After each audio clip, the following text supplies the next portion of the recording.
Hey there, and welcome to the CMMC Compliance Guide podcast. I'm Austin. And I'm Brooke. From Justice IT Consulting, where we help businesses like yours navigate CMMC and NIST 800-171 compliance. We're hired guns getting companies fast-tracked to compliance. But today, we're here to give you all the secrets for free. So if you want to tackle it yourself, you're equipped to do so. Let's dive into today's episode and keep your business on track. So, Brooke, today we're doing something a little different. Normally, we try and cover little pieces or segments of CMMC and compliance and its portions and pieces. But today, we're going to try and do an all-inclusive checklist episode of kind of where we're at with the pause and all the different components of CMMC put together and how they relate to each other today. Sounds great. Let's do it. So, talking about July 13th, let's get specific on what CIO Kirsten Davies' memo actually suspended and what it left alone. Sure. What do you think? Sorry, I'm laughing. It's the first thing that always comes to mind is what they did was throw the whole CMMC ecosystem into chaos. That's what happened. Other than that, so really, what the pause did, what that memo did that they released, is it put a pause. And interestingly, it's a 60-day pause on the implementation of phase 2, which would have required that certifications when they're required on a contract that they that those get required on the contract on November 10th. I don't know if I said that exactly. That was kind of confusing. So November 10th was when the certification level 2 certifications were going to start being required on contracts. Mm-hmm. That is what's paused. So maybe that's a better way to say that. So everything else is the same. We're essentially still in, we are still in phase 1. Phase 1 continues. DFAR 7012 continues. You're still supposed to protect FCI and CUI. If you self-attest your score, the POAM restrictions may still apply, not necessarily, but may still apply. So all that stays in place. There's always caveats to everything, but all that stays in place. The certifications that were going to go into effect on November 10th are paused. Interestingly enough, it was a 60-day pause, and when they announced it, the November 10th was a little over 120 days away. So, which leads you to believe that they're going to continue that pause in some manner. It'd probably be by an interim final rule, or maybe I should not say probably. I have no idea. I don't know what the I'm sure they have more than one. I know they have more than one trick up their sleeve or more avenues to follow, however you want to phrase it. So they could release an interim final rule that says this is what we're going to do until we decide what we're going to do, until they revamp the program, or it's also possible that they'll come back in 60 days and say, hey, you know what? We were just joking. We found out that there's a mechanism where we can delay this anyway, already in the DFAR's rules, and we can go ahead and delay it through those mechanisms through telling the PMOs to not include it. Not include it on the year 1 or something like that. Have no clue what exactly they're going to do. They didn't let any of this leak about the pause. So I'm pretty impressed. But there's been nothing that leaked out, or nothing that's no scuttlebutt or anything about what's going to go on in 60 days. So, but there is an RFI out. A request for information, and we're going to respond to it. And I encourage y'all to respond to it as well. Mm-hmm. Yep. So just a couple of days after July 13th, I had, I do a lot of our intake meetings and everything, and I received an email from one of the people we were doing an intake meeting on, and he said, don't worry about it. Don't need to meet anymore. They canceled CMMC. So, so it's not canceled. It's not canceled. Yeah. Absolutely not. They made absolutely clear. If you read the whole statement or listen to the whole statement, they made absolutely clear that is not the case, that phase 1 is still in effect, and you still have to protect that FCI and CUI. Yeah. So the only thing that's in question is the certification portion. So if you think of CMMC is like a 4 or 5 step process to get to certification. All the stuff before you still have to do, right? Absolutely. Absolutely. All the documentation, all the implementation, all the evidence, all the stuff. Which, if you really study it, that's the more costly part instead of the certification. Yeah. But hey, what do I know, right? Certainly, the certifications are expensive. And yes, they are. I hope they do get less expensive. There's ways also, to do that. Mm-hmm. Yeah, there's also some other things they could have looked at downstream or before that could have made things a little more. Yeah, I mean, the whole FedRAMP thing, the FIPS thing, the requiring 3 assessors. I mean, there's the length and depth of the cap. There's all sorts of things that they could do to lessen the burden on truly small business, not the small business they referred to in their statement. I don't know of anybody that's actually been quoted $600,000 for their assessment. That number gets thrown around by a couple people sometimes, but there's no proof of that. All the assessments that we've seen for small business, 50 employees and under, have all for the mock and the see-through PAO assessment combined have all been under or around $50,000. If you're talking about just the certification assessment by itself, that's definitely, that's in the, 30 to 40 range, Now, I wouldn't necessarily depend on that, but it is in a lot better price range than everybody estimated when this first kicked off. Everybody said, it's going to be around $50,000 for the floor. And then when the government said, when they made the rule that they had to add an extra assessor, 2 CCAs plus a quality assessor, or QAP, I think is what the QAP is what they had called it. I think that's what it was. But anyway, they when they did that raised the cost because that's more labor involved when 2 people have to sit through the assessment, rather than 1. You don't necessarily need 2 people on assessment for a simple, for a simple enclave or a small environment, one that's all on-prem or one that only has one solution, not a bunch of different integrated things, So, but I digress. I'm chasing a rabbit, and that's that's one of those things that raised that cost that was self-inflicted from the government. So you kind of alluded to this, but why did they state the reasoning was behind the decision for the pause? High level, they said it's too costly. Mm-hmm. Right. But what they actually said was the certification assessments are too expensive, that small business, it's just such a big burden on small business. The certification assessments are such a burden on small business that they're $500,000 and $600,000. And they also said that there is a shortage of assessors, which also leads to higher prices and not enough capacity to do all of them. And they, state the number that there's 100,000 DIB companies that need to be assessed, which you go back and look at numbers, they're all over the place. But even if they use that number, the government never intended. You look at the government's own numbers in their in the final, proposed and final rules that they released. They never intended for 100,000 assessments to be done in the first year. Never intended that. I don't know who got that from where, but you have to stand up the capacity to do that if you want 100,000 to be done the first year. And they certainly didn't do anything to stand up that capacity to do 100,000 in the first year.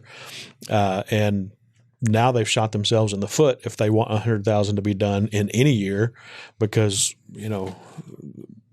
how many assessors are going to trust them that they're actually going to follow through? I was looking on LinkedIn, and I have a lot of assessors in my network, and I've seen quite a few of them just announce that they had gotten certified to do other assessments for other compliance regimes just a couple of days after the pause. And I was like, well, that tells you the at least immediate effect on the assessment capacity is that you, as to your point, you may have just undermined the assessment capacity because you're going to scare off all the assessors that were because we were above projections for the number of assessors. We absolutely were above the projections. We may be in a worse off spot now because of the pause, because you may have these people that were doing assessments go elsewhere, and because we've scared them off now. Yeah.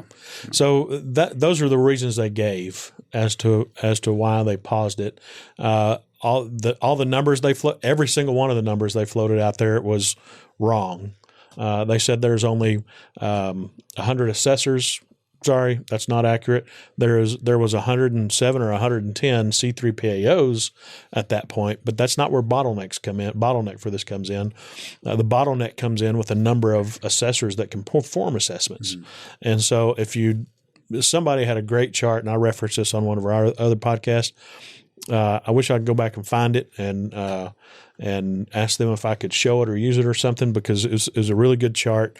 But if you use, if you say there's only going to be 50% of the assessors that are going to assess, and then they only do 2 assessments a month, this is how much the capacity was, and the capacity was, pretty high. Depends on if you're watching or listening. So I was going to say this eye, but if you're listening, you can't see. Anyway, the assessment level is pretty high. Then the actual number of assessments that are being requested and scheduled is quite a bit below that. So there was extra capacity left, and the government, when they're in their proposed rules and final rules, they only expected a few hundred to be done the first year.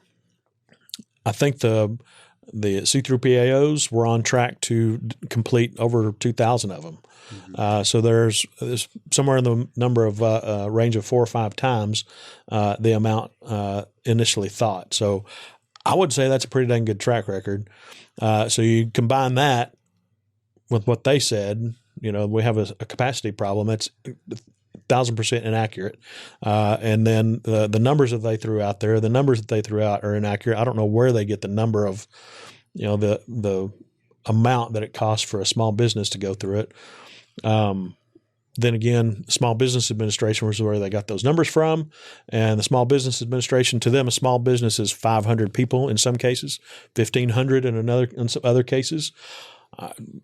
That may be right for the government, but it's not what you and I think of as a small business. A small business is typically going to be maybe 50 full-time employees and under, something like that. So if you consider that, the cost for those assessments were way, way cheaper than $600,000. They were, like I said a minute ago, they were in the, $30,000, $40,000 range, which is still high. I'm not saying it's not. It is high. That cost could still come down, but it's the government's own fault it's that high to begin with. So, Yep. Yeah, it's certainly compliance is expensive, but I think they're looking at the wrong expensive pieces of it. They are, unfortunately. So everybody is conflating the cost for compliance and the cost of certification. They're 2 different things. Absolutely. Or different sides of the same coin, or however you want to phrase that. They're related, but not exactly the same. All right. So we talked about the pause. We talked about the 60 days. They're essentially pausing the certification piece, potentially, 60 days. All that fun stuff. Let's pivot to the task force that was referenced in the memo. And then they've tasked the task force with what are they doing? What date are we going to hear from them? What's going to happen? Well, there's you have 30 days to submit the response to the RFI, so which I have a feeling they're going to get an absolute ton of responses. So there'll be a lot of responses there. The task force is going to be convened to take those into account, and I guess also other things they come up with on ways to improve the program, lessen the cost while still providing security in the whole 9 yards. So that's what the task force is tasked with doing. And then they have from they have another 30 days to respond and say what the next steps are, right? Which is not really enough time to really take everything under and decide what's going to happen. So for the government to actually take all their responses, their thoughts, and say concretely, this is what's going to happen on November 14th or 13th or whatever, there's not enough time to do that. So you're going to see some sort of pause through an interim final rule. I'm not a government policy wonk, so I can't tell you what all the tools available to them are. I have a couple in my head, and one is the interim final rule, and one is the fact that they already had a lever that they could pull, and that lever was the fact that they left themselves wiggle room where the program managers could delay the certification required on a contract to option year 1, 2, 3, 4, or whatever. So they have a couple of levers that I know of that they could pull, and probably even more than that. So nevertheless, 30 days to respond to the RFI, which would be August 14th or 13th or 14th. And then September 14th, we should hear something from the DOW about what's going to be happening moving forward, which will be, here's just another temporary measure. So we come up with something, right? Yeah, I was going to say I've tried to stay away from publicly speculating on what I think is going to happen, but I think I have two outcomes that I really think are going to happen, and I'm not going to share them in the podcast. I don't think it's fruitful. I don't think it's fruitful, but I was just thinking, if I was a betting man, and then I thought, have you heard of poly market? No. I wonder if there's a poly market for the CMMC result of the task force. Oh, you mean like we a should look betting that place up. in Vegas or something? No, poly market. So they'll be like I think like the. I'm sheltered. I'm sorry. Yeah. So the Trump's teleprompter guy, if this is an example, just got in trouble for betting on the words that Trump would say in speeches. Indicted on it or something. So like there'll be things like that. I'm just using it as an example.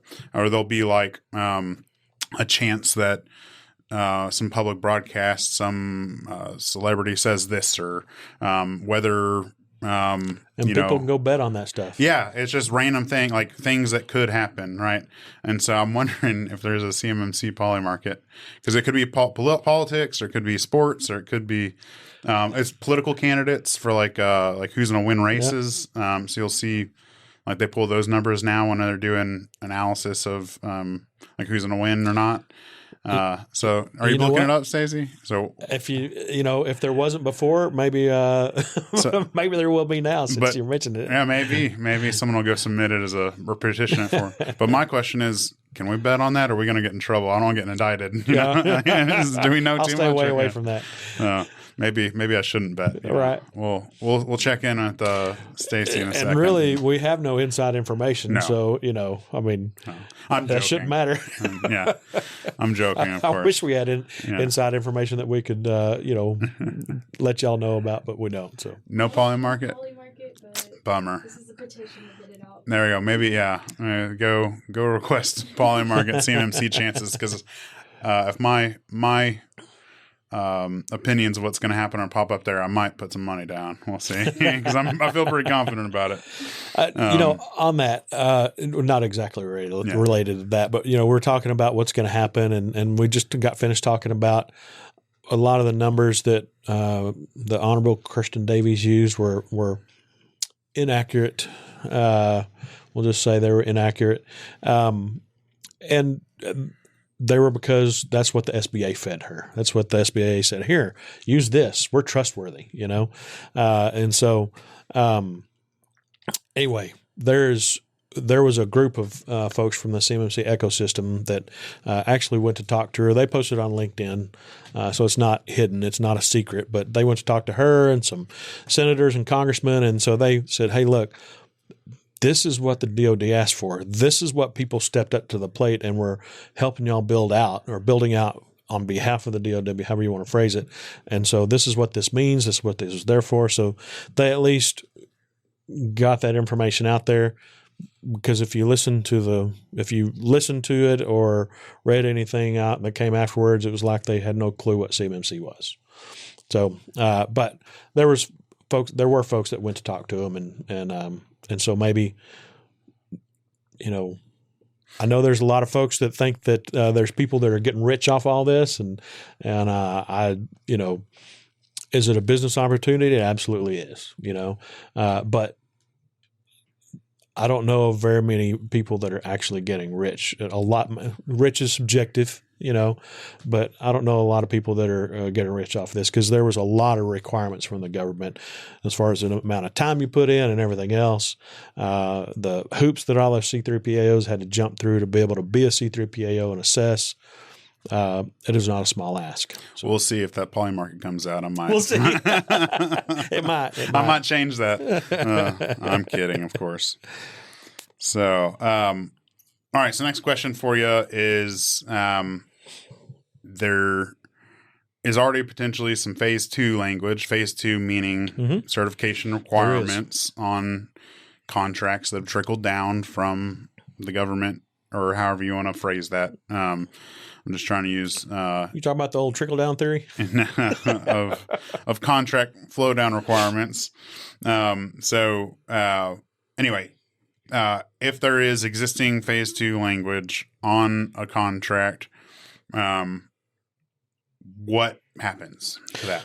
So, first of all, we'll tell you what is supposed to happen and what probably will happen, but you absolutely have to go check your contracts, and you have to talk to whoever you have that contract with, right? But all the certification requirements on contracts and solicitations was supposed to be pulled back by amendments and some other mechanism. But anyway, they're supposed to be pulled off those contracts and solicitations. But don't assume it is. Do not assume that is the case, because it is a contract. If it's on the contract, doesn't get pulled out, you're still liable for it. It doesn't matter what the government did. If your contract is with – the other thing is, if your contract is with a prime, I have not seen it, and I haven't had any of our clients tell me this, but I've seen that at least people are saying out there that some primes are telling their subs that they still want them to have a certification. I know a couple people that work for some of the bigger primes. Some of those letters have been shared publicly that they've asked them to just keep on with what they've already requested. Okay. Yeah. I've not seen those publicly shared letters. Yeah. I've seen one or two on LinkedIn, and I'll stay away from mentioning the prime to make sure I don't get the prime wrong, but I know I've seen it. So I know I've talked to a couple people at other primes, I'm assuming other primes anyway, that they have they're not requiring that at this point. They're keeping pace with what the government is requiring. So the short of it is, it should be coming out of all those contracts, but the primes don't have to pull it out because that's their own requirement. And they can require more out of you than the government wants if they want to. That's up to them. So you need to check on your contract, check with a contract officer, see if that can be pulled out if it's already in there. Solicitations that were out there, that should be coming out as well. But again, check and make sure, and ask if you don't know or if you can't tell. Mm-hmm. Yep. So it's it's important to note that there's not a ton of contracts that already had the phase 2 on there to begin with. So like if you already had a contractual clause or your prime asking you to do something, the pause from the DOW or DOD does not change what you've already been requested, and unless you explicitly hear otherwise, which you probably won't. Right. And so now you may have some primes or, obviously, or if you have direct contracts, you may have that certification requirement, extended or pushed or whatever, who knows, after the 60 days, or if you have a direct contract, they may have removed already that phase 2 language from it. But it's important to note that, especially with a lot of our customers, they're subcontractors to the primes or further down the supply chain, and these primes and other people are managing at scale. And so if you've already been asked to have, a SPURS or SPRS score or an attestation in or something like that, none of that's changed. That is all that is all the same. Yeah, That's the phase one requirements. Yes. Right. So everything you've been asked to do this date for most people, broadly speaking, I'm generalizing here, which is not always useful, but I think in this sense, for most people sitting out there at home or, at work, wherever they're at, what they've been asked to do today is still like what they have to do, pause or not. Right. Yep. Unless there has been a specific certification requirement on them that has just been lifted. And that's not most people. Right. Yeah. So I just want to make that clear because a lot of people don't realize that. Mm-hmm. Yeah. Most people I talk to don't realize that. So I think it would be helpful to share publicly. So great. In terms of the 60-day pause, which, is pausing that phase two. Phase two is the certification requirement on contracts. The question, is I'm posing the question to you, and a lot of people have been asking the question about where do we put our resources in terms of CMMC compliance, right? So it's canceled. Don't worry about it. Yeah, right. Just joking. Right. So I think the obvious implication is maybe the certification piece, which is the goalpost for a lot of people. Not everyone. Some people are just looking to get a level 2 attestation or an accurate SPURS score, or to get to a point where what they said their SPURS score was is actually true. Right. Not to call anybody out here, but considering the 60-day pause on the certification requirement, where should people be focusing their efforts on in terms of spend and resources for compliance? I mean, you're in phase one, so really just keep chewing through those POAM items. It depends on where you're at in the journey also. It depends heavily on where you're at in the journey, but the overall thing is just keep chewing through those POAM items, getting them done, and getting compliant. You need to be compliant. There is teeth in that. And you don't want to be caught not being compliant.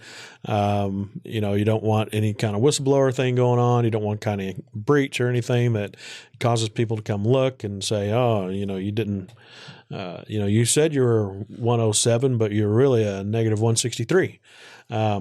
So by the way, you can have a minus 203, just so you know, and it goes up to 110 from there. So, someone told me one time they had a 220. I was like, well, I don't know if I tell the government 220.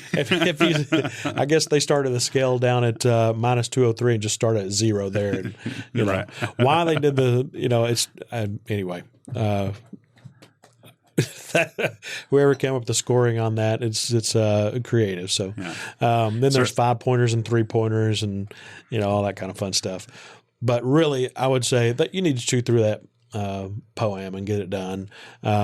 If you've already got like a mock assessment and or a certification assessment scheduled, now this is a business decision, of course, but I would say go ahead and go through with that mock at the very least, the mock, and go. I would encourage you to go ahead and go through the certification assessment, get it done, get it out of the way, because at that point you have a third-party validation on your security controls, and if anything ever happens, you've got that third-party validation backing you up, saying, "Here it is. They validated us. Everything was good when they looked. We kept current, and here's the proof of all of our upkept logs and everything else, change requests, everything else. And that puts you in a really, really good spot and lowers your risk a lot. Beyond that, certainly makes you less likely to look at. It makes you less likely to look at, and it makes primes know that your risk level is very low. So, beyond that, if you don't already have a certification a mock or a certification assessment scheduled, then you need to go ahead and you need to be compliant as a short of it. So. And depending on whether you've self-assessed and reported a score or not, depends on what I tell you next. But if you've already reported a score, I would be try to be very, very sure that score is accurate, right? And defensible. And defensible, exactly. And the most common thing we see, just whenever we start working with somebody and they say they're an 80, we come in and they may have a lot of the technical controls like implemented to support an 80, but what they're missing is the documentation, the SSP, and the actual program behind it. Which is not scoreable, right? And so you really can't report an 80 if you don't have all the other stuff, right? Right, exactly. That documentation is part of what makes that score. So right, call that out. Yeah. Yeah, absolutely. The two most common things are, one, things aren't documented properly. When it says you need to have an authorized user list, that's not Active Directory. You can pull stuff out of Active Directory and use that as a basis to make an authorized user list, but that in itself, it's absolutely not an authorized user list. Is where all your authorized users may live, their accounts may live. But the second, so that's documentation. The second one is people just misunderstanding the controls. What does identify mean? What does define mean? What does authorize mean? What does what do these different things mean? What do they really mean? What is an assessor looking for, or what does the NIST 800-171 Alpha, the assessment guide, what does it tell you to look for? So misunderstanding of the controls is another big one of those things. So, if you don't have an assessment scheduled, depending on if you've at some point, I would say schedule some sort of validation. It doesn't have to be a see-through PAO necessarily, but a third party to come in and do a readiness assessment or a gaps analysis or something like that to verify you are where you think you are. Yeah. So I think just bringing that out into dummy language for me, how I hear that is, you want to spend all the money, effort, and resources to get ready for a certification assessment, and then whether you want to get a certification or assessment or not is like the optional piece, right? Like you can decide to spend money on that if there's a business use case for it, if you think it's worth the money, et cetera. Luckily for us, we didn't have to make that decision because we had got our formal certification 2 days after the pause. So we passed a few days before and got the actual certificate a couple of days after in hand. We could actually say it. So it was a we don't low-key celebration. We don't have to. We don't have the. We don't have to make that decision. So no, we don't. No, it was made for us. That's right. So, we're not in the exact boat everyone else is. I guess, it's the boat we're in with everybody else is we did spend a lot of money to get certified. So, it is expensive. We can verify that. In that sense, we're very much in the same boat. We've done everything else that everyone else has, done, all the way up to getting certified, and here we are. So, we're good. From the perspective of we've gone through the paces, and just like you mentioned, we have that third party to have validated it. So that does feel good. But we didn't have to make the decision whether to do it or not.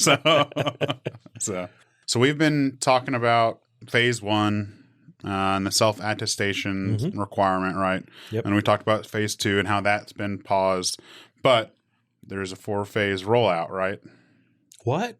Yes, there is. Where do we stand at there if we're paused on 2? We're just going to skip right to 3 and 4. Just kidding. So really, essentially, the whole thing is paused. So they're pausing phase 2. Phase 3 isn't going to be till November. Wasn't going to be until November of 2027. And then that would make 4 November of 2028. Did I do my math right? I think I did. Those are phase 2 is paused for right now. So those, whatever comes out in 60 days, we'll find out. But I would imagine that those get paused as well. Phase 3 was going to be the DIBCAC assessments.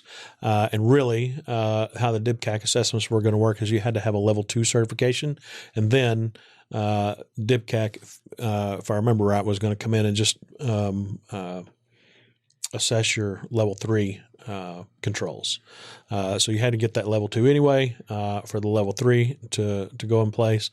That's paused. The level 4, of course, or excuse me, phase 4, not level 4. I guess level 4 of CMMC would probably be not unclassified, but classified information, but just joking. So the phase 4 was going to be when CMMC certification or CMMC is going to, some CMMC status was going to be required on all contracts. Mm-hmm. Okay. Awesome. So we'll see where that ultimately ends up in a few days. Yeah. So I guess at this point it's 40 days away or so, something like that. Right. So we'll see what I was going to say I have no doubt, but I always have a doubt with government. It's a high likelihood there'll be another temporary measure put out that says we're going to hold what we got until we can come up with a revamp of the program somehow, which I expect probably to still, and we've talked all about this, I expect to still have some sort of third-party validation because it is well documented that companies were just not being compliant. There were some that were, but large majority of companies were just not being compliant. Some of them were just not worried about it and checking the box. There was no risk to them that they could see at least, and others yet, like we talked about a minute ago, didn't understand it and said, "Yeah, we've got antivirus and a firewall, and we've got whatever else it might be. We've got a SIM in place, and we're good to go. We've implemented our technical controls." So some misunderstood it, but there was a lot of companies that were proven to be nowhere near compliant. A very low percentage were actually compliant.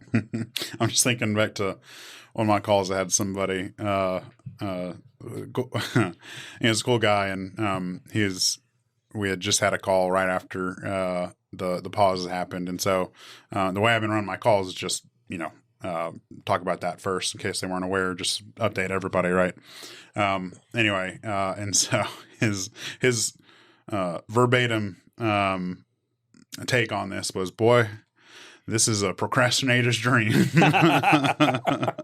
Yeah, he is right. He's right. A lot of people are using it for that. So, and some people are, in the process of realizing, I know some that we worked with to develop a POAM that didn't necessarily hire us to implement or manage. They're struggling through the implementation, and they were glad for a pause. Mm-hmm. There's 2 or 3 of them like that. So, they're glad for the pause and glad to have more time to work on it. And but truthfully, everybody that we've talked to, with the exception of the one person that you said thought CMMC was canceled, everybody that we've talked to has their head screwed on straight and knows that they need to be compliant, and they know they need to get there, and they don't want to slow down. Well, that's what I was gonna say. Is he said that, and he was like, it almost moved the needle for him even further. He was like, "Well, now that I got the chance, like I'm gonna strike while the iron's hot," and he wants to start like getting stuff implemented, which I thought was interesting because that's just because you see how different people react and everything. So even the people that even self-admittedly have been procrastinating to their own admission, or whatever.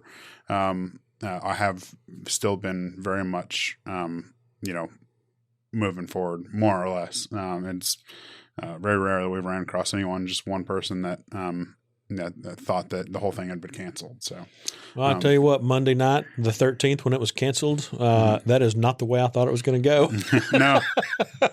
No. I was expecting quite a bit different. So it's, especially with the way it was announced, yes. Because you have to go read the memos to understand what they actually did versus the announcement, because the announcement reads a lot more,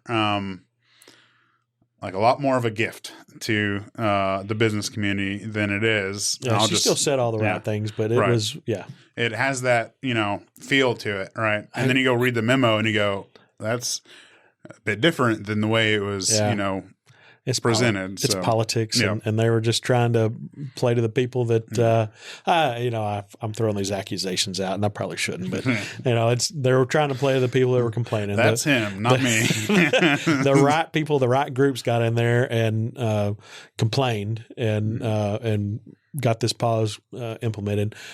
Not that the program can't use some help to reduce costs, because we've been criticizing it for years. We have, absolutely. There's a lot of things that are. It's a good program at a high level. It's got a lot of the right stuff in it, but their intentions good. Good intentions pave the road to hell, didn't they? But it's got a lot of great things in there. But there's certainly a lot of overbearing, unnecessary to my thought. Things that raised the cost and didn't raise the security bar very much. Mm-hmm. Yeah, there's certainly. Yeah, we'll just leave it there. Yeah, we could go off on chasing that rabbit all day long. I got a lot of opinions. So next thing I want to pivot to, which is redheaded stepchild of CMMC, which is level 1, CMMC level 1. Yeah. Everybody says, "Oh yeah, we've got level 1 covered. It's okay." Yeah. Level 1's not nothing. Just so you know, you are on the hook. If you say you're level 1 compliant, then and you've assessed yourself that way, there are some things you better make sure that you're doing. Mm-hmm. So it's not nothing. It's nothing compared to level 2, but it's not nothing. No, it's not. Yeah, and it's all in what? Documentation. Yeah. Yes, all in documentation, right. It all leads back to paperwork, this, funny enough, comes up way more than I thought it would in my conversations. And I'm glad that it does, because, like I said, it's the redheaded stepchild of CMMC, and people just gloss over it. And that's a problem for all the reasons you just said and more. But without getting into that, can you just dive in a little bit to what, a contractor actually needs to do for level 1? Yeah, sure. I'm going to cheat a little bit. I got my phone here in case you're watching and seeing me. But authorized access control, you got to have a list of users, devices, and processes, which are service accounts, that type of thing. You got to have an authorized list. And again, that's not the list that you can't point to Intra or Intra ID or Active Directory. That's got to be an actual list that somebody is authorized. Transaction function and control. External connections, you've got to know where your external connections are and who they go to. You got to control public information, make sure none of that FCI is being posted on your website or social media. There's media disposal. You got to limit physical access, boundary protection. Talked about public access system separation, so like a DMZ. If you have any, hopefully you don't have any, Exchange servers or email servers in your environment, but you might have something else, a VPN endpoint website termination, right? Yeah. Update malicious code, system file scanning, flaw remediation. Those are the things that have to be addressed, right? And so you have to have a policy or policies to, which would be one long policy, or policies to address all that. You have to have proof. You have to have your authorized user list and everything else. So you have to have all that. Is not nothing. The other thing is, with level 2, you get the chance of a POAM, right? With level 1, you either meet all the controls or you don't. Mm-hmm. It's a 100% or 0, kind of like level 2 certification is. But with level 2 self-assessment or even certification, you can have conditional and have some POAM items, and you have 6 months to get those done. But with level 1, there's no chance for a POAM. You either meet it or you don't. Mm-hmm. Yep. And so, we actually get what our episode on CMMC level 1 generates a lot of calls into us, because I think a lot of people are not talking about it. And so anyway, on there, I mentioned we've got a guide that kind of explains the gotchas in level 1, and I don't have it ready I've been rather busy, so I don't have it like published on our website because it's not gone through all the editing phases that I feel comfortable enough to get it out there. But if you do call or email us or text us and ask for it, explicitly. I will get it to you with the caveat that it is not ready for prime time. So feel free to request that. But just want to preface that with this is so the 32 CFR tells you what you're doing when you self-attest, or what you're supposed to have done when you self-attest. And that attestment for level 1 all revolves around evidence and documentation, right? Yes. And retaining it for 6 years. So what you're supposed to do is get all your documentation put together, get all your evidence put together, and then file it away in a little wax stamp, time dated digital file or whatever. And so should the government ever come knocking, you have that point in time attestation file and folder that you can point to. And because when you attest, you are literally saying that you have that and you are retaining it. So you have to have it. Yeah. And then to have that, you have to do all the things, right, first, and have the implementation done. So CMMC Level 1 is at the core of it, like some good just cybersecurity and physical security practices. But you have to do it. It is very basic, but it is very, prescriptive, as CMMC is. It is. And you have to do it the CMMC way. And you have to write the documentation the CMMC way, right? And so it's that is so a lot of people may have some of the core practices, in place and at least or the technologies capable to be configured in a way that you can be compliant. But what 90% or more people don't have is all that other stuff I talked about. Documentation to back it up, and making sure it's set up the proper way that they want you to have it set up, right? Yeah, there is a level 1 assessment guide. So, yes, yeah. So that would be handy to go look at as well. Yep, it is. It is. Which, if there's an assessment guide, that also tells you it's not nothing. Yeah, exactly. And it's the guide that the government would use Yes. when they go double check you. So absolutely. Yeah. Anyway, all right. So that is level 1. So let's move on to level 2. So kind of talked about what's required in level 1, but when people talk about CMMC, almost always they're talking about level 2, yes. Right? So broadly speaking, what are the requirements of level 2 with or without certification? Because level 2 still exists with or without certification. A lot of people don't understand. I know we said that a lot of times, but the pause does not affect level 2 existing. It already has existed in phase 1, a self-attestation, right? Right. So with or without certification, it prevails, right? So what are the requirements to meet level 2? Well, just at a high level, there's 110 controls, 320 assessment objectives, and you have to be compliant with all those, although you can have a POAM at level 2. And there's another thing I'll talk about in just a minute that determines how the POAM is treated. But you can have a POAM at least with level 2 and get that and be able to chew through those things and get them done, right? And have a conditional assessment, a conditional score. So it depends on what's in your contract, really. 7012 by itself, that's the basic. You have to be compliant with all 320 assessment objectives. You can't have a POAM at that point. 7021, if that's in the contract or your PO or whatever, then that's what governs the limitations on the POAM. The POAM, you can only have a POAM for 180 days.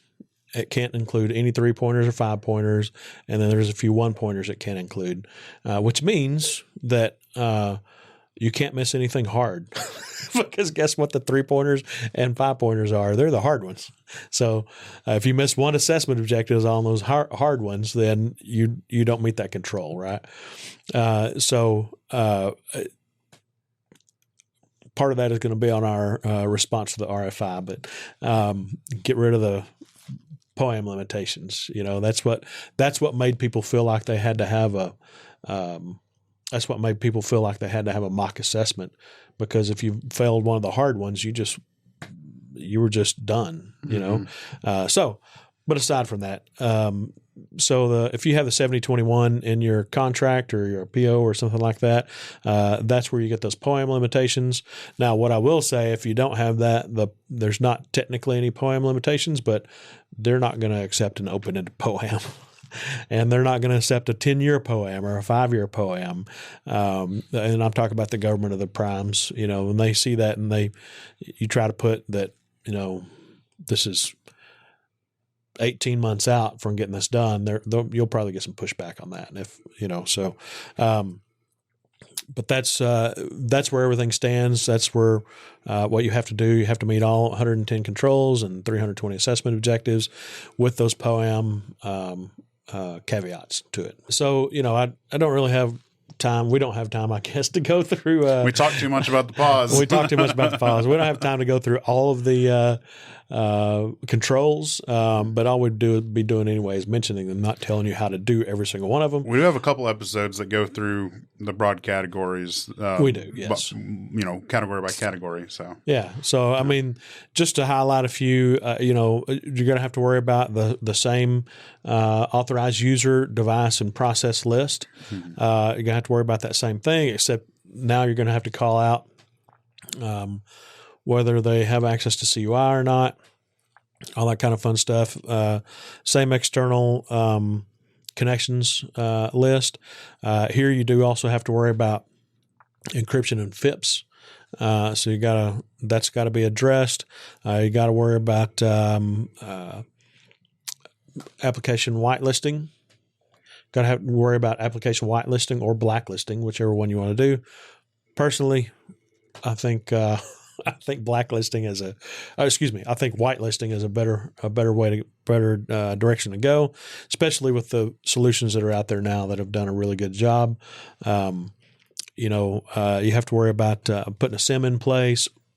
They don't actually say you have to have a SIM, but if you go read all the controls, it says you got to have a SIM. There's no way that a person can sit down and review. The cheaper way to accomplish it is to buy a SIM. the cheaper way to actually really meet the control is to put a SIM in. Yes. Yeah. You know, a big one, access control always takes a long time to get through, but another big one that ends up being taking a lot of time is configuration management, having essential capabilities and functions, and listing out all your approved software, all your approved functions, and ports, protocols, all that kind of fun stuff for your servers, for everything in your environment that is related, right? There is in scope. So that one's a big one. Media protection. Do you use USBs? Do you have paper CUI? Those kind of things you have to address. So there's quite a few things to address that. This is by no means an exhaustive list, but those are some of the top things that need to be addressed in there. One of the other things, is onboarding and offboarding of employees. You know, how do you bring that employee on? How do they get assigned access to systems? Do they go through training? Training is part of this too, right? You have to prove training. What policies do they have to read? And they're supposed to go through that training before they have access to the system. A lot of times when you're provisioning accounts, you provision everything, get them all ready, and you say, here you go, log in, and you can do the training, and then it may take them if they're diligent about it, they may finish that training day one, which is what we make everybody do, but they may finish that training day one, but sometimes that lags on and they've already got access to other systems, right? Well, this CMMC specifically calls out you're supposed to do that before they get access to other systems. So that has to be part of your process. Background checks, screening. You define the screening, but you have to have a defensible definition of that screening, and so you just got to have proof that you did that and that all the employees that have access to the data have been screened. So those are a lot of the things that are included. Again, that's by no means an exhaustive list, but we've already been talking for a little while, and that would take quite a while to go through all of them. So stay tuned for our 8-hour episode. yeah, at least. So let's talk about another core component, or I actually don't think it's a core component. I think it is a foundational component to not even just level 2 compliance, but level 1 compliance or anything CMMC, and that is scoping.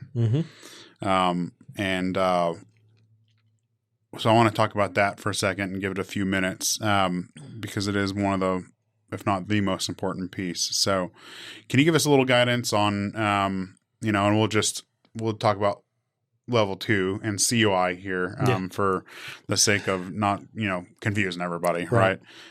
So what guidance would you give to a contractor that handles CUI and caveat, what CUI they may create, can they create, if any? Sure. So the first thing is you've got to scope your environment properly, but the first part of that is understanding what kind of protected data, what kind of CUI you have.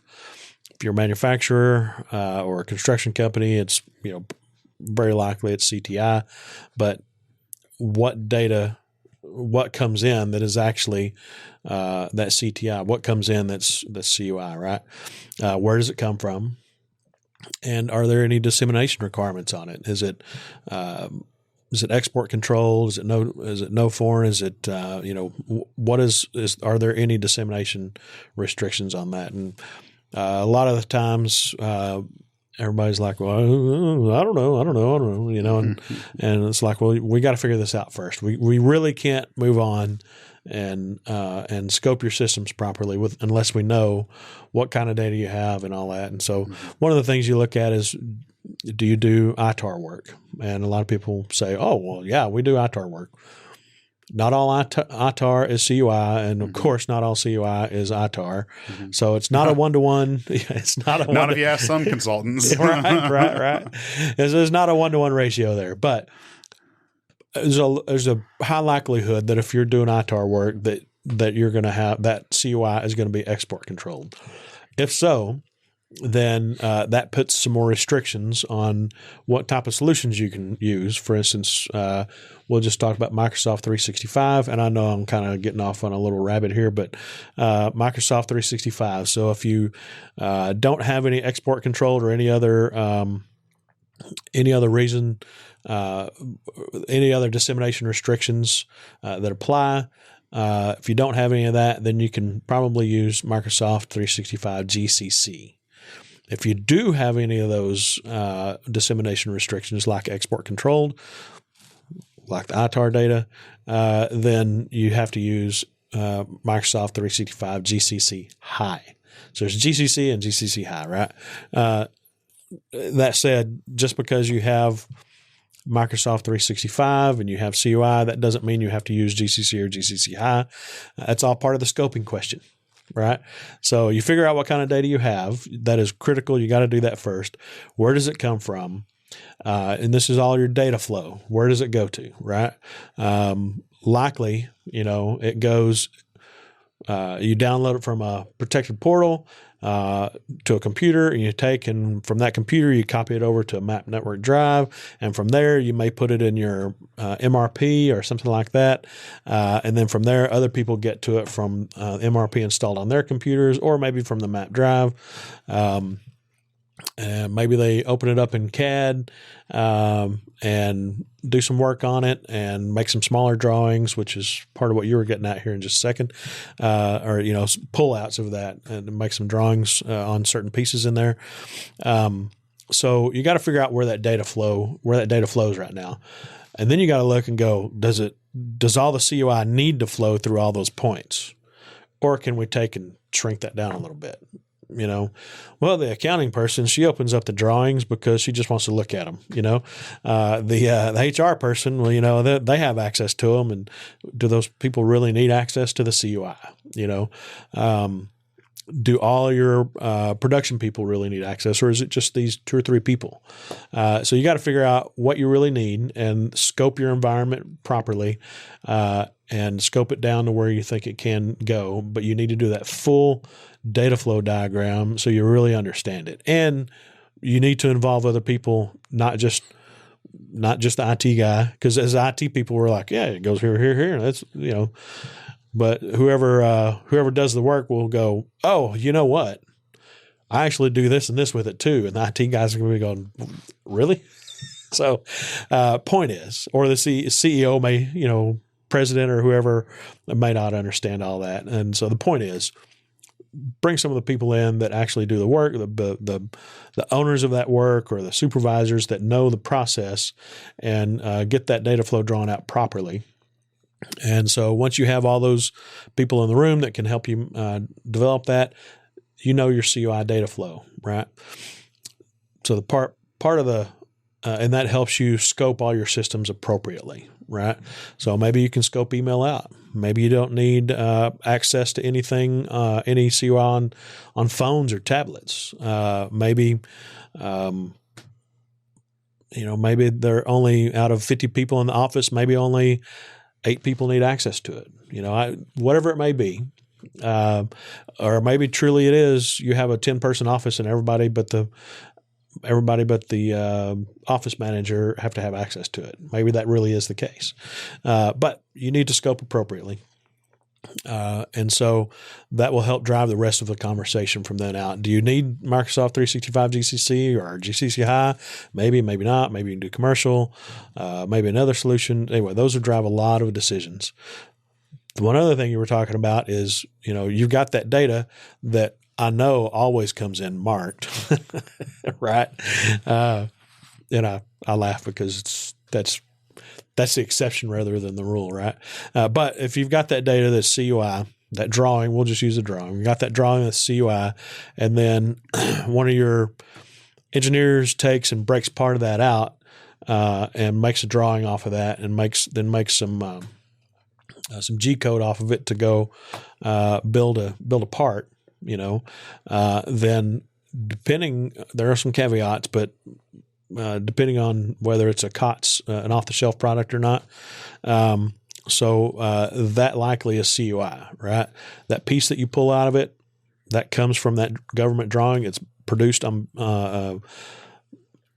behalf of the government, on behalf of for that contract. So that's going to be CUI.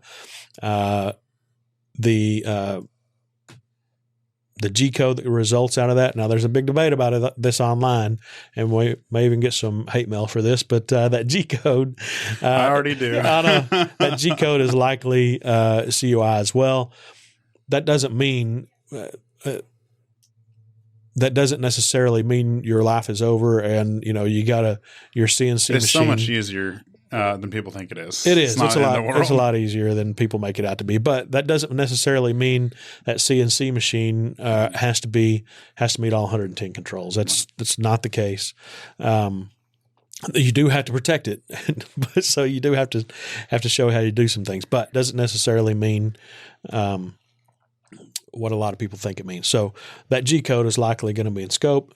Possibly it might not be, but it doesn't matter if you strip all the original part numbers off or the names off or anything like that.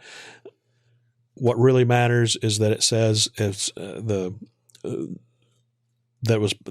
it's produced on or on behalf of the government, on behalf of the government in the performance of that contract. Mm-hmm. So that's what really matters. Again, if you can show and prove that what you have, the piece that you're pulling off there is just a commercial off-the-shelf product, document it and you're good. But I would say you definitely want to make sure that you can defend that, So I think that's where you were getting at with all that. But you gotta know what kind of data you have and where it comes from and where it goes in your systems, and then you can scope properly and figure out what has to be in scope and what doesn't. Yeah. So to dumbify it. That's my I job. thought I just did. That's my job on the podcast. So I don't know if you're a long-time listener, you might know that I've recently taken over my own lawn care again because I got frustrated with my lawn company. Just preface what Has the city complained that your grass is 4 foot tall yet? No, not at all. Not at all. So, in fact, my lawn's looking better than them doing it. So, which is why I got rid of them. Anyway, so the problem with not doing scoping or starting there is that you typically solve the wrong problem. Absolutely. So, what happens is when people get into the compliance stuff, they like to skip to the feel goods. And the feel goods is buy a tool and do an implementation, do X, Y, or Z. Mm-hmm. And oftentimes you end up solving the wrong problem because you didn't scope correctly. Absolutely. And so to use my lawn care analogy, because I'm, been doing that a lot lately, is I've recently had a mole infestation. Oh, no. Yeah. And so what I did, scoped incorrectly, is I immediately just bought a mole trap.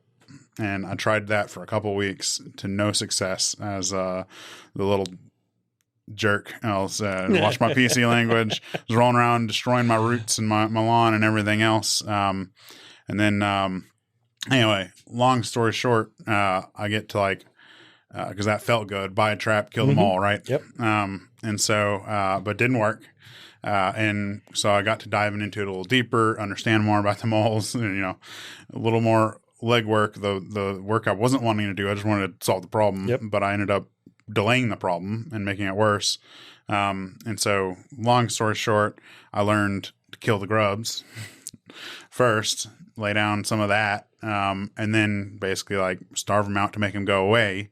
Then I didn't have to kill them anyway. But also, and then I laid down. You just chase them over to the neighbor's house. Is what you did. I hope my neighbor doesn't watch podcasts because he has a mole now. And then I laid down mole deterrent and phases, and that seems to have worked for now, at least. We'll see. Maybe I'll talk here in a couple of weeks about how I was wrong about. Was your mole in your front yard? It was in the front, and I got pocket goofers in the back. So, I'd say you have a defective dog if they're in the back. Yeah, so. Right. Well, they're under the ground. So, but anyway, so just using the analogy is that skipping scoping, you're skipping to the feel goods, which make you feel good in the moment, but delay your problem and make your problem bigger and worse down the line. So, pause and do the painful, boring work of scoping to build a good foundation, and then you can actually solve the correct problem, because a lot of times people just go buy GCC high and they don't ever realize they didn't need it in the first place. Right. Not saying GCC high is a bad tool. It's a great tool if you need it and if it solves a problem. Oftentimes not needed. Oftentimes not needed. Oftentimes overkill. Yeah. Right. And so my mole problem, I didn't use the trap to get rid of them. Right. So anyway, that's dumbifying it. That is why scoping is important, is because you've not done, you solve the wrong problem and you don't actually get compliant.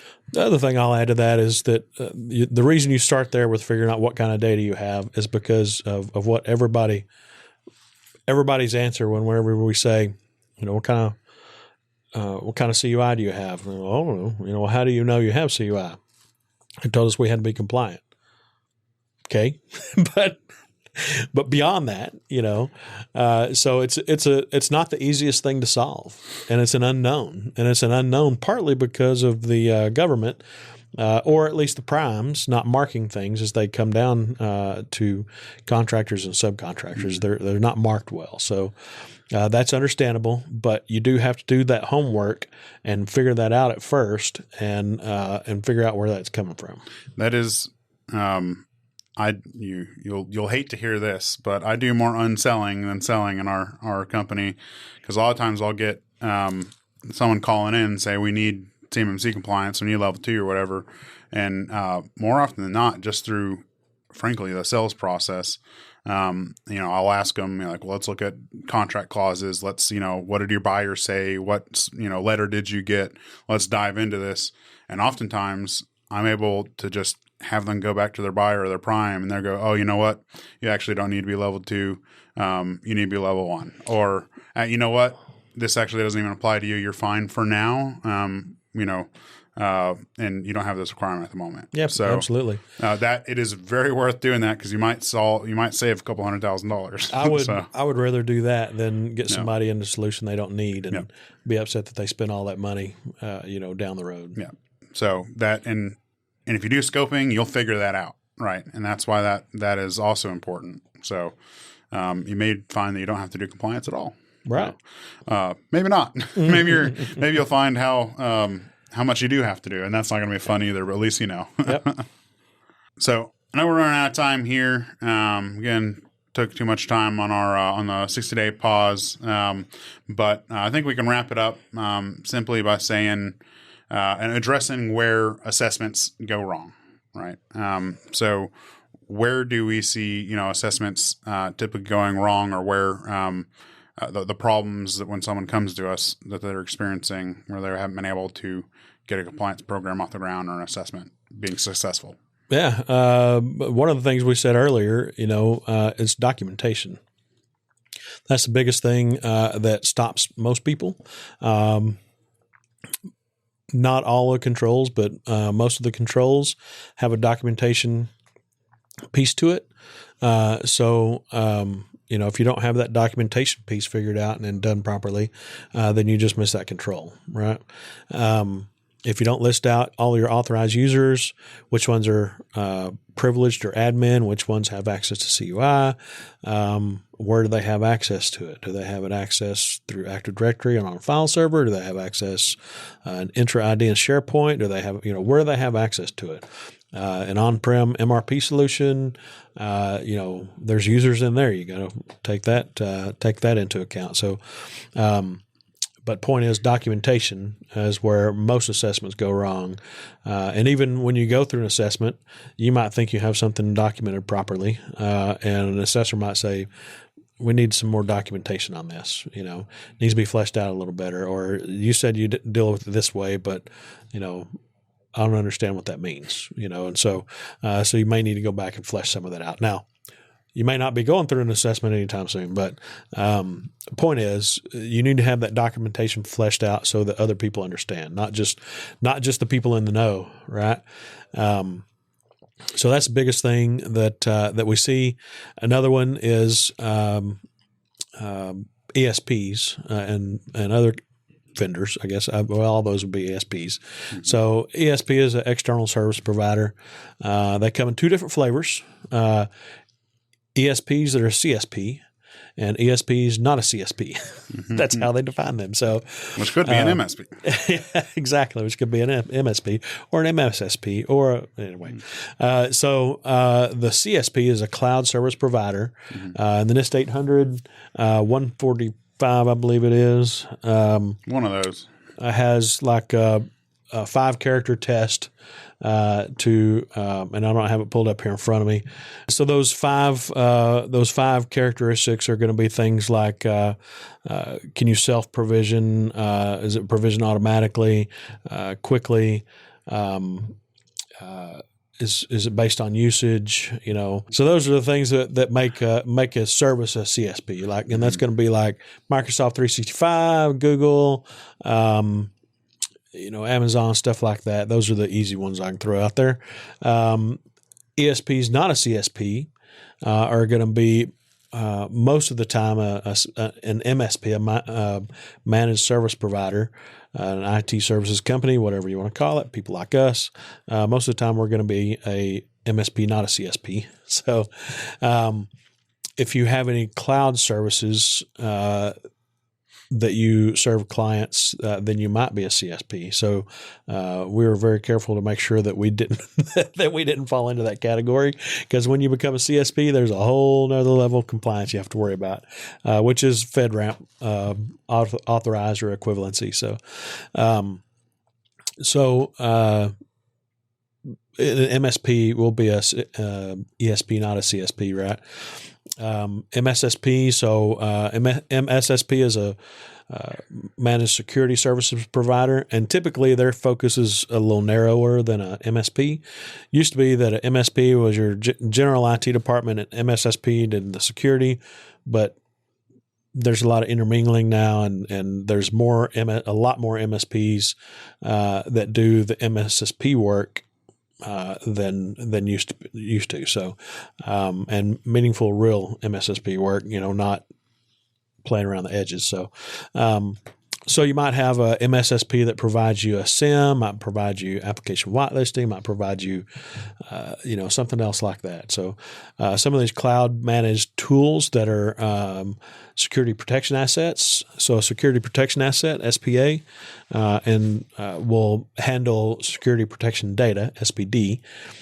So, any of those are, if they're cloud managed, like a EDR solution, endpoint detection response, managed EDR, MDR solution, a SIM that's cloud managed. Any of those things that are cloud managed, deal with those things in the cloud. Unless they handle CUI, they're just an SPA, right? And in that case, they're an ESP, not a CSP, because they're securing that CUI. They're not handling it. So, but those for any of those providers, ESP is not a CSP. You have to worry about documentation from them as well, right? You have to worry about their CRM. We just shorten it to CRM. Customer responsibility matrix. Technically, what we provide is a SRM, shared responsibility matrix. So on a CRM, technically that says, here's all the controls, CMMC controls, and here's the things that you're responsible for, Mr. Customer or Mrs. Customer or Miss Customer or just customer. So, and then for a shared responsibility matrix, it says what the provider does and what the customer does. That has 2 columns, right? Frankly, assessors like to see the SRM much more. We provide SRM to say these are the things, so you can see concretely, these are the things we do, what we provide for you, and here's the things that you're responsible for. So some of these things you'll probably just get a customer responsibility matrix out of it. That's the bar. So you need to have that documentation from your ESP. If you have a CSP, cloud service provider that falls in that category, then you need to worry about FedRAMP. So you need to worry about whether they're FedRAMP authorized, FedRAMP moderate authorized or higher, or equivalent. And equivalent has a specific meaning from the DoD or DOW. So you have to read that and make sure that they have actually achieved actual equivalency. And there are a few out there. The first one was Prevail. So there are a few out there that have equivalency, and you can use those, but they also provide CRM or SRM. If they're FedRAMP authorized, they have a FedRAMP package. You have to include that in your documentation. Some assessors are okay. If we keep bringing assessors into this because there are still assessments going on. It's likely assessments will happen after this. We just don't know what exactly they'll look like. So the assessors are going to want to see, going to want to at least know the FedRAMP package number, right?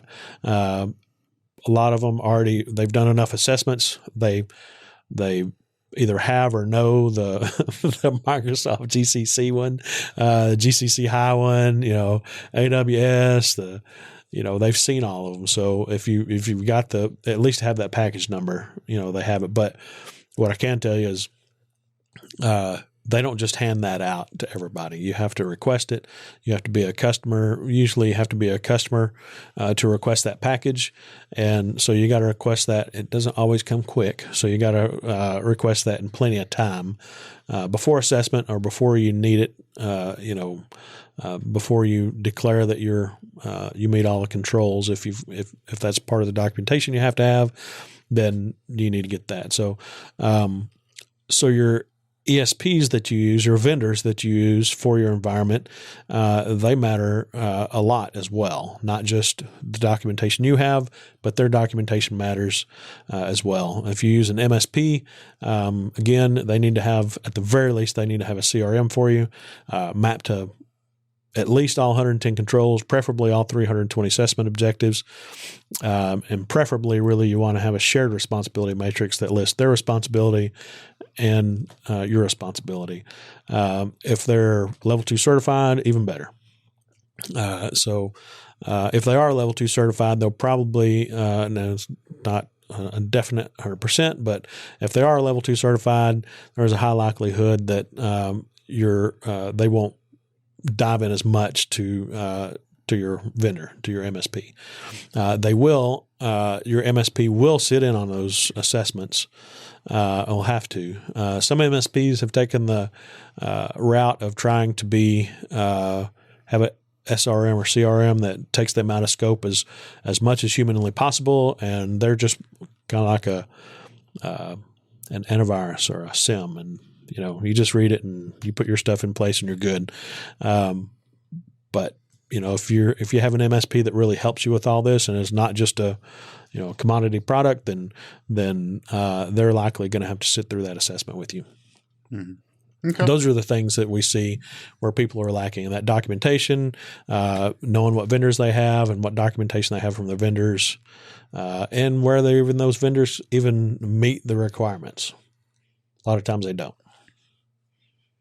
Awesome. Well, thank you for that, Brooke. And I think we'll probably end the episode here. We'd lost our video. We've been having technical difficulties. We did. Our camera bit the dust. So those of you that were watching online, you'll probably see something else other than video at this part. So right, yeah, an apology. That's what you'll get. So anyway, appreciate you guys hanging out there with us, and I think the main thing, take away from the episode, if you don't take away anything else, is that just know that the mechanism of phase 2 has been paused for the 60 days, but just keep in mind, please, that your all the requirements for the contracts still exist, and you still have those liabilities out there. So make sure that you're taking care of yourself on that front, and you've got all your documentation. You're still being compliant, and you're still doing your implementations and everything else. So don't get caught in a scenario where you're not staying compliant anymore. So that's still the goal. So CMMC is not dead at this point. So. not yet anyway. So if you have any questions about what we covered, please reach out to us. We're here to help fast track your compliance journey. Text, email, or call in your questions, and we'll answer them for free here on the podcast. You can find our contact information at cmmccomplianceguide.com. Stay tuned for our next episode. Until then, stay compliant, stay secure, and make sure to subscribe.